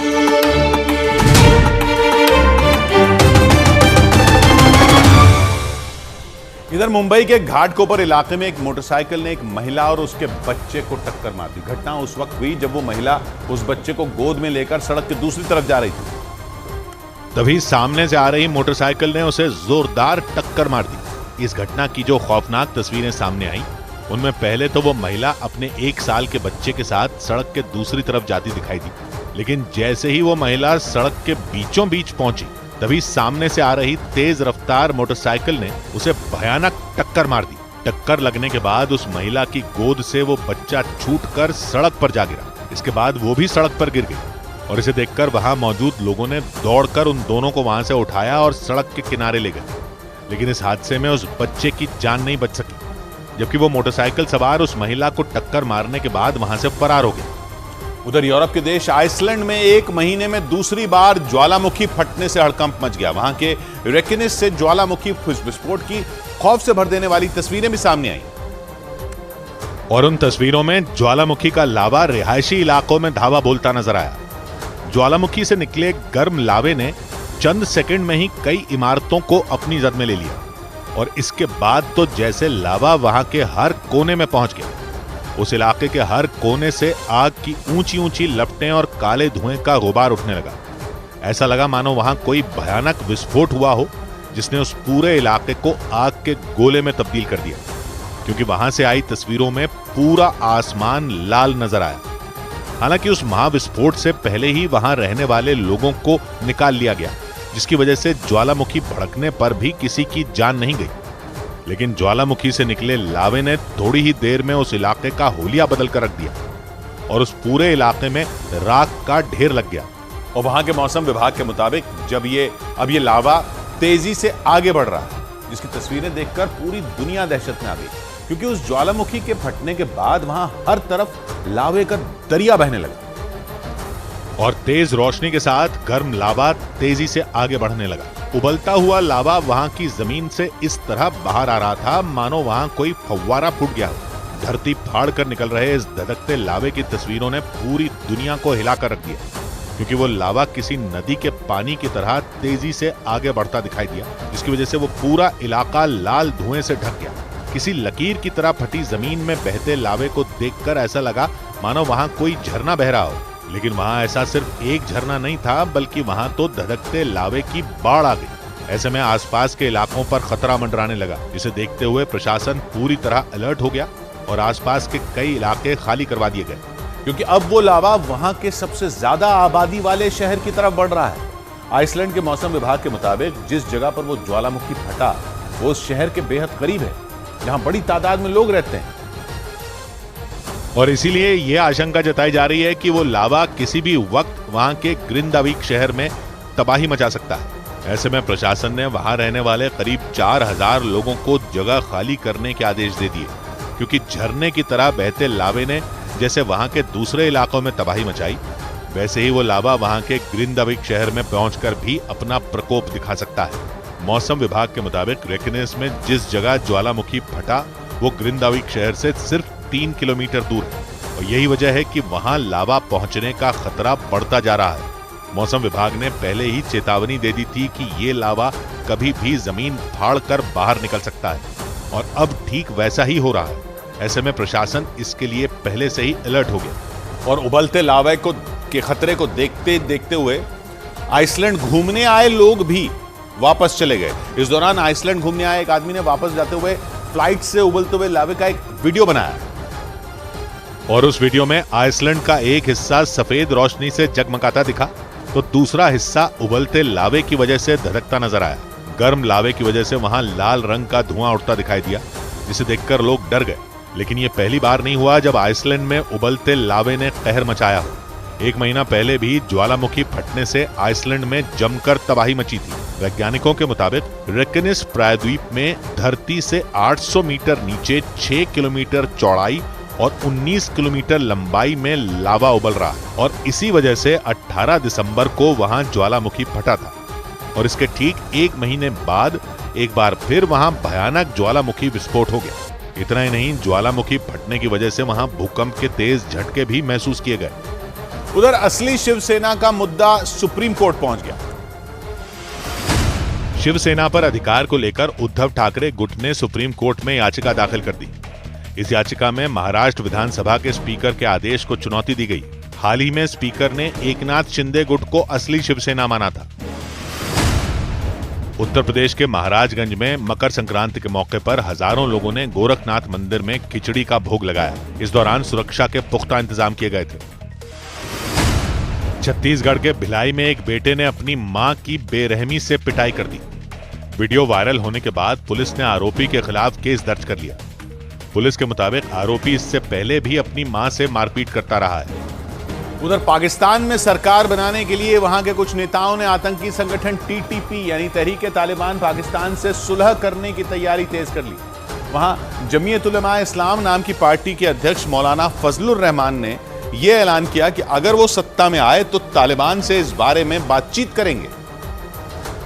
मतलब उन्होंने पाकिस्तान की जनता को यह भरोसा देने की कोशिश की कि अगर वो जीते तो पाकिस्तान में जारी टीटीपी के आतंक पर लगाम लग जाएगी। मौलाना फजलुर रहमान पाकिस्तान के बड़े नेताओं में एक माने जाते हैं। पाकिस्तान के खैबर पख्तूनख्वा इलाके में उनकी अच्छी पकड़ भी मानी जाती है। ये वही इलाका है जहां टीटीपी ने पाकिस्तान की नाक में दम कर रखा है, और दावा है कि मौलाना फजलुर रहमान ने टीटीपी के मुखिया से यह डील की है कि वो सत्ता में आते ही उनके लड़ाकों को रिहा कर देंगे। और खबर है कि इसके लिए वो टीटीपी प्रमुख मुफ्ती नूर वली महसूद को भी राजी कर चुके हैं। मतलब उनका प्लान है कि टीटीपी चुनाव जीतने में उनकी मदद करेगा और बदले में उसके लड़ाके पाकिस्तान की जेलों से छोड़ दिए जाएंगे। हालांकि पाकिस्तान की मौजूदा सरकार यह ऐलान कर चुकी है कि वो किसी भी कीमत पर आतंकी संगठनों से कोई बातचीत नहीं करेगी। लेकिन ये बात किसी से छिपी नहीं है कि टीटीपी का आतंक अब पाकिस्तान से संभाले नहीं संभल रहा और माना जा रहा है कि इसी वजह से पाकिस्तान में चुनावी ताल ठोक रहे मौलाना फजलुर रहमान ने टीटीपी से सुलह करने का पैंतरा चला ताकि चुनाव में उन्हें इसका फायदा मिल सके। उधर मध्य प्रदेश के सिवनी से चौंकाने वाला एक मामला सामने आया। आरोप है कि वहां के जेल अधिकारी ने जेल में बंद एक कैदी को गैर कानूनी तरीके से बाहर निकलवा लिया और फिर उससे अपनी कार साफ करवाई। वहां से आए वीडियो में उस कैदी के एक हाथ में पानी का पाइप दिखा और दूसरे में कपड़ा नजर आया।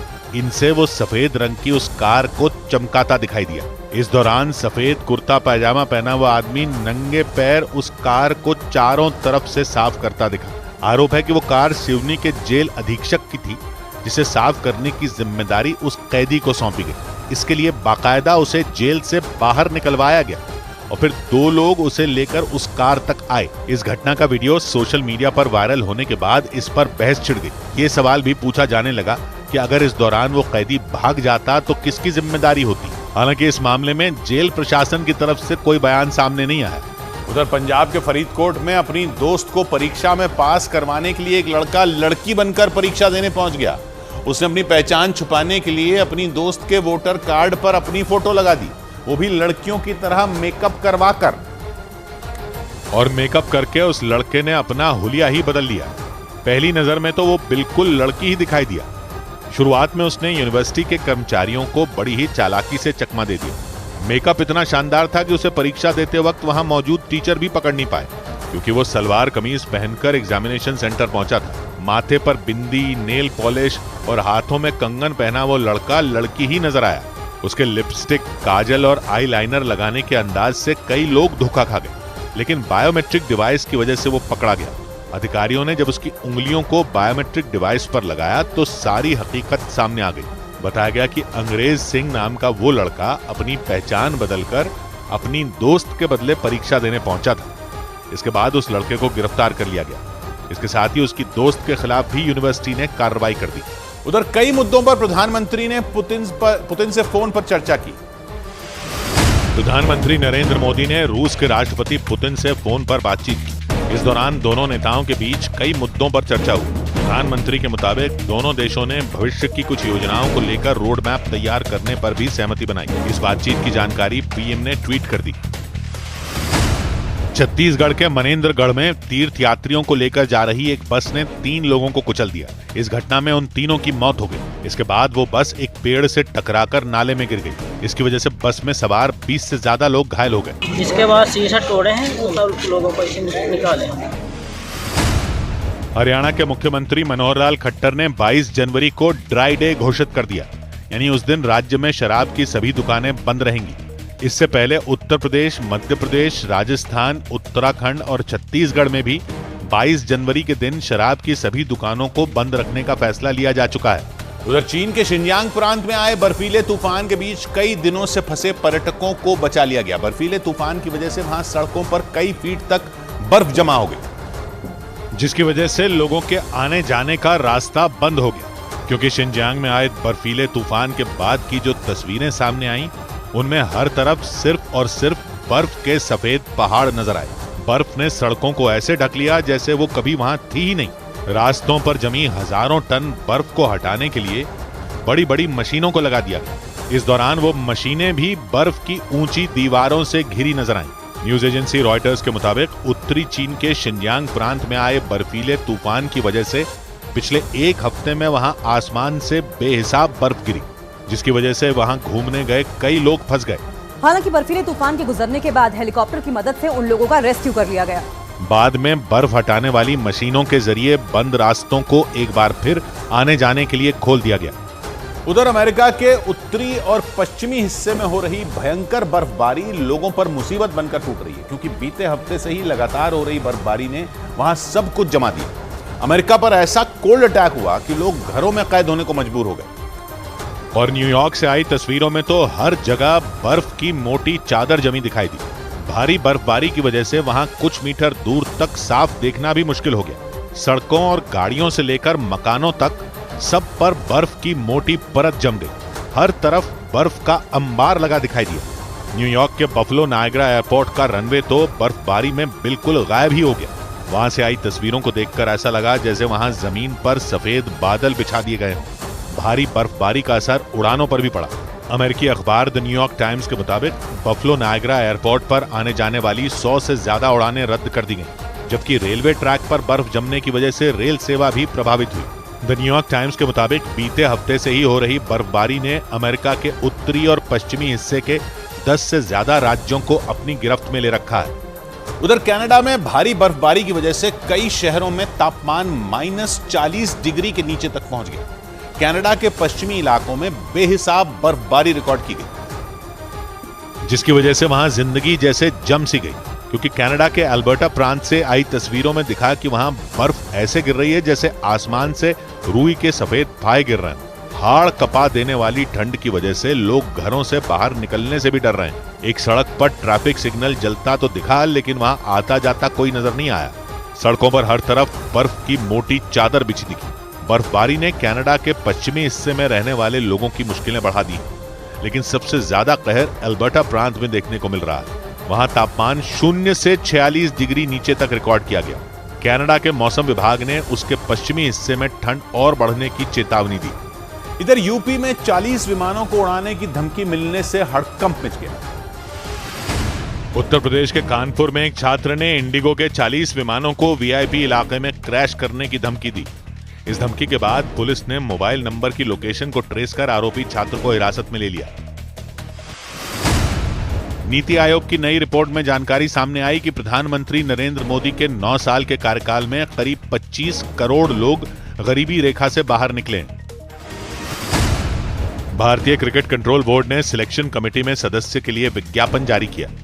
अजीत आगरकर की अध्यक्षता वाली मौजूदा चयन समिति में 5 सदस्य हैं। हालांकि बोर्ड की तरफ से इस बात की जानकारी नहीं दी गई कि चयन समिति का वो कौन सा सदस्य होगा जिसकी जगह नए सदस्य का चयन किया जाएगा। उधर तुर्की ने कुर्द लड़ाकों से अपने 9 सैनिकों की मौत का बदला ले लिया। सीरिया और इराक में कुर्द लड़ाकों के कई ठिकानों पर तुर्की की सेना ने ताबड़तोड़ मिसाइलें दागकर वहां तबाही मचा दी और भीषण हवाई हमले में 45 कुर्द लड़ाकों को मार गिराने का दावा कर दिया। तुर्की के रक्षा मंत्रालय ने एक वीडियो जारी कर एयर स्ट्राइक के सबूत भी पेश कर दिए। उस वीडियो में एक के बाद एक खतरनाक मिसाइलें कुर्द लड़ाकों के ठिकानों पर कहर ढाती नजर आईं और ताबड़तोड़ हवाई हमलों के बाद वहां जोरदार धमाका होता दिखाई दिया। ऐसा लगा जैसे तुर्की की सेना एक ही झटके में कुर्द लड़ाकों का नामो निशान मिटाकर रख देगी। बताया गया कि कुर्द लड़ाकों के संगठन पीकेके के 23 ठिकानों पर मिसाइलें दागी गईं और उन्हें नेस्तनाबूद कर दिया गया। तुर्की के राष्ट्रपति एर्दोआन ने उत्तरी इराक और उत्तरी सीरिया में हुए भीषण हमलों की पुष्टि कर दी और इसे उन्होंने कुर्द लड़ाकों के खिलाफ जवाबी कार्रवाई बताया, क्योंकि कुछ दिनों पहले ही कुर्द लड़ाकों के हमले में तुर्की के 9 सैनिक मारे गए थे और इससे बढ़कर तुर्की ने बमों की बरसात कर दी। बताया गया कि उत्तरी इराक में 36 और उत्तरी सीरिया में 9 कुर्द लड़ाके मारे गए। यानी गुस्साए तुर्की ने एक साथ कई हमले कर 45 लड़ाकों को ढेर कर दिया और कुर्द लड़ाकों के ठिकानों को मिट्टी में मिला दिया। तस्वीरों में वहां किसी इलाके में बड़ा हमला होता नजर आया। बताया गया कि वो कुर्द लड़ाकों का अड्डा था जिसमें बड़े पैमाने पर हथियार रखे गए थे जो हवाई हमले में तबाह हो गए। इसके बाद वहां आग फैल गई और ऊपर की तरफ काले धुएं का गुबार उठता दिखाई दिया, जबकि उस हथियार डिपो के पास ही दूसरी मिसाइल दागी गई। यानी कि एयर स्ट्राइक कर तुर्की ने उत्तरी इराक और उत्तरी सीरिया को दहला कर रख दिया। जबकि कुछ दिनों पहले भी तुर्की ने इराक में कुर्द लड़ाकों के 29 ठिकानों पर हमले का दावा किया था, क्योंकि लंबे वक्त से कुर्द लड़ाके तुर्की के लिए बड़ी मुसीबत बने हुए हैं। इसलिए उसकी सेना चुन चुन कर कुर्द लड़ाकों का सफाया करने में जुटी है। तुर्की समेत उसके सहयोगी पश्चिमी देश तो कुर्द लड़ाकों को आतंकी मानते हैं, जबकि कुर्द समुदाय के मुताबिक उसके लड़ाके एक अलग देश के लिए लड़ाई लड़ रहे हैं। उधर आर्टिफिशियल इंटेलिजेंस से बड़े संकट को लेकर आगाह किया गया। आर्थिक संकट में फंसे देशों को कर्ज देकर उबारने वाली अंतर्राष्ट्रीय संस्था IMF ने चेतावनी दी कि AI यानी आर्टिफिशियल इंटेलिजेंस की वजह से दुनिया भर में 40% तक नौकरियां जा सकती हैं। IMF के मुताबिक विकासशील देशों की तुलना में विकसित देशों पर AI का ज्यादा असर देखने को मिल सकता है। उत्तर प्रदेश के देवरिया में चोरी के आरोप में एक आदमी को पेड़ से बांधकर बुरी तरह से पीटा गया। आरोप है कि उस आदमी ने एक घर में घुसकर चोरी करने की कोशिश की थी। इस घटना का वीडियो वायरल होने के बाद पुलिस ने केस दर्ज कर लिया। एक चोर को मारने पीटने के संबंध में थाना बनकटा पर सुसंगत धाराओं में अभियोग पंजीकृत किया जा चुका है। उत्तर प्रदेश के मुजफ्फरनगर में जमीन विवाद को लेकर 2 गुटों में जमकर मारपीट हुई। इस मारपीट में एक आदमी की मौत हो गई जबकि 5 लोग गंभीर रूप से घायल हो गए। उधर यमन में हूथी लड़ाकों ने ट्रेनिंग का एक वीडियो जारी कर अमेरिका और इजरायल को खुली चेतावनी दे दी है। वही हूथी लड़ाके हैं जिन्होंने लाल सागर में सुपर पावर अमेरिका की नाक में दम कर रखा है। इसी वजह से पिछले हफ्ते अमेरिका और ब्रिटेन ने यमन में मौजूद उनके कई ठिकानों पर हवाई हमले कर वहां तबाही मचा दी थी। और उसी के बाद अमेरिका समेत इजरायल के सभी मददगार देशों को धमकाने के लिए हूथी लड़ाकों ने अपनी ट्रेनिंग का एक वीडियो जारी किया। उसमें यमन के एक सुनसान इलाके में आधुनिक हथियारों से लैस कई हूथी लड़ाके एक इजरायली कैंप की तरफ बढ़ते दिखे। सेना के किसी ऑपरेशन की तरह हूथी लड़ाकों ने कैंप के अंदर घुसने के लिए एक हिस्से को बम से उड़ा दिया। इसके बाद कुछ लड़ाके अंदर दाखिल हो गए। कैंप के अंदर 3 टेंट बने थे, उनमें एक के बाहर कुछ हूथी लड़ाके पोजीशन लेकर खड़े हो गए। अगले ही पल एक ने पैर से उसका दरवाजा तोड़ दिया। दरवाजा टूटने के बाद दूसरे लड़ाके ने अंदर लगी इजरायल के प्रधानमंत्री बेनियामिन नेतन्याहू की तस्वीर पर ताबड़तोड़ गोलियां चलानी शुरू कर दी। इसके बाद हूथी लड़ाकों ने वहां मौजूद 2 लोगों को बंधक बना लिया। उन्हें वहां से लेकर निकलने के बाद उन्होंने पूरे कैंप को ही धमाका कर उड़ा दिया। मतलब इस वीडियो को जारी कर उन्होंने ये साफ कर दिया कि वो हमास की तरह इजरायल में घुसकर हमला कर सकते हैं। उधर अमेरिका की धमकियों से बेखौफ किम जोंग उन ने एक बार फिर मिसाइल का परीक्षण कर डाला। हालांकि उत्तर कोरिया ने यह दावा भी किया कि उसकी ये मिसाइल किसी को नुकसान पहुंचाने के इरादे से नहीं बनाई गई। लेकिन इस दौरान उत्तर कोरिया ने अपनी इस नई नवेली मिसाइल की ताकत का डंका बजाकर अपने दुश्मनों को चेतावनी भी दे डाली। उत्तर कोरिया की सेना के मुताबिक उसकी ये सॉलिड फ्यूल हाइपरसोनिक मिसाइल हजारों किलोमीटर दूर तक हमला करने की ताकत रखती है। और किम जोंग उन इसे अपनी सबसे घातक और आधुनिक मिसाइल बता रहे हैं। लेकिन उससे भी जरूरी है इस मिसाइल परीक्षण की टाइमिंग, क्योंकि उत्तर कोरिया ने यह परीक्षण तब किया जब उसकी विदेश मंत्री रूस के दौरे पर है। मतलब किम जोंग उन ने एक तरह से ये मिसाइल परीक्षण कर अपने पड़ोसी देश दक्षिण कोरिया को फिर एक बार चेतावनी दे डाली और उसने इस बार अमेरिका की धमकी को भी हवा में उड़ा दिया। मतलब एक तरफ तो उसने मिसाइल की ताकत दिखाई तो दूसरी तरफ रूस से अपनी मजबूत होती दोस्ती की तरफ इशारा भी कर दिया और ये भी साफ कर दिया कि अगर दक्षिण कोरिया की मदद के लिए अमेरिका आगे आया तो उसे किम जोंग उन के साथ ही पुतिन से भी टकराना पड़ सकता है। उधर जम्मू कश्मीर में ड्रग्स तस्करी के खिलाफ कार्रवाई की गई। जम्मू कश्मीर पुलिस ने कुलगाम जिले में एक ड्रग्स तस्कर की अवैध संपत्ति जब्त कर ली। आरोप है कि माशूक अहमद शेख नाम के इस तस्कर ने अवैध तरीके से उस इलाके में संपत्ति बनाई थी। फिल्म एक्टर रणवीर शौरी ने एयरलाइन कंपनी इंडिगो पर फ्लाइट 10 घंटे की देरी से चलाने के आरोप में गुस्सा जाहिर किया। उन्होंने ट्वीट कर आरोप लगाया कि उन्हें फ्लाइट की देरी से चलने के बारे में कोई जानकारी नहीं दी गई थी, जिसकी वजह से उन्हें परेशानियों का सामना करना पड़ा। भारतीय शेयर बाजार में लगातार 5वें दिन बढ़त देखने को मिली। सभी सेक्टरों में आई तेजी के दम पर सेंसेक्स और निफ्टी नई ऊंचाई पर बंद हुए। इस दौरान सबसे ज्यादा तेजी आईटी, ऑयल एंड गैस और बैंकिंग सेक्टर के शेयरों में देखने को मिली। इसकी वजह से बॉम्बे स्टॉक एक्सचेंज का सेंसेक्स 759 अंक बढ़कर 73,327 पर बंद हुआ, जबकि निफ्टी 203 अंकों की उछाल के साथ 22,097 के स्तर पर पहुंच गया। इधर बिहार के मुजफ्फरपुर में लूट के दौरान दुकान के कर्मचारी को गोली लगने से हड़कंप मच गया, क्योंकि उन बदमाशों ने उस दुकान में घुसते ही कर्मचारियों को धमकाना शुरू कर दिया। और जब उन कर्मचारियों ने खुद का बचाव करने की कोशिश की तो एक बदमाश ने उनमें एक कर्मचारी पर बंदूक तान दी। वीडियो में उस दुकान के अंदर 3 लोग बैठे नजर आए। तभी वो बदमाश बंदूक लिए उस दुकान में घुसा और वहां मौजूद उस कर्मचारी को धमकाने लगा, जबकि उसके साथी गहने चुराने में जुट गए। इस दौरान जब उस कर्मचारी ने उठने की कोशिश की तो उस बदमाश ने फायरिंग कर दी। तभी उन बदमाशों को चकमा देकर पीली टी-शर्ट पहने एक कर्मचारी ने गहनों को सजाकर रखने वाले काउंटर के दूसरी तरफ छलांग मार दी। लेकिन जैसे ही उस बदमाश को इसकी भनक लगी, उसने उस कर्मचारी पर गोली चला दी और फिर वो बदमाश वहां रखी एक कुर्सी पर चढ़ गया और गहनों को सजाकर रखने वाले काउंटर को पैर से तोड़ दिया। इसके बाद दोनों बदमाशों ने उसमें रखे गहने लूटे और फिर वहां से फरार हो गए।